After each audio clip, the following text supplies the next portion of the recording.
Do you want to know if this RC car repair station, it's a stand, it's got tools, it's got some replacement hardware, is the right fit for you? I'm wondering too. It says it does everything from 1/18 scale to 1/8 scale, and I actually have to repair my little 1/16 scale, which I broke last weekend.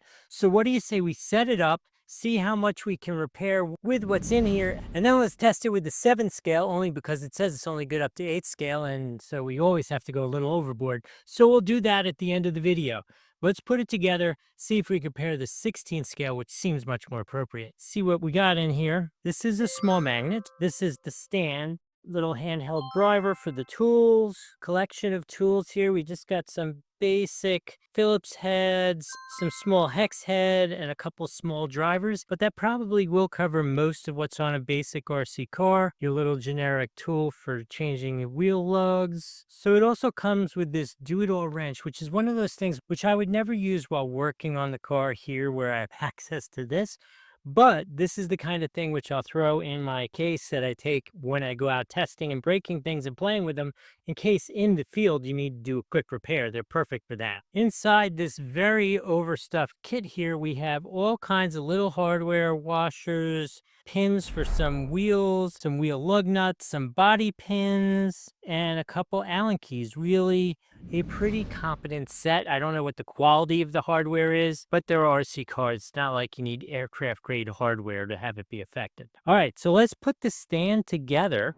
I see no instructions for the stand, which is completely appropriate because we are RC car people and we can build anything, right? So let's just go for it. This is going to be the base because I see it has a little measuring device there in case you need to measure something. This obviously will have to be the top with all these holes, so it's nice and lightweight. Putting this together. This is adjustable so you can raise and lower it. It's like having your own little jack for your car. Okay, so the hardware kit is nicely laid out. The different sections of parts are all kind of separated, which is kind of cool. Okay, so here are the parts to attach this to the base and a set screw for this in case you wanted to like be able to lock it down, which I don't really see any purpose for. Because I like to do a thorough job for you guys, I will put the set screw in. Okay, like so. Okay, I'm seeing a little bit of a nut here, which I'm a little confused about. Looking pretty legit. I just threw that nut in there, as you can see. Obviously, it is a magnet. Got a little padding to keep our equipment nice and secure. Last piece, one more magnet for our little parts so they stay where they're supposed to be. All right, so here is the finished look. That thing's pretty cool. This is what it looks like with the 1/16 on it. Nice and solid, sits on there nice. You can still pivot it. It's really cool.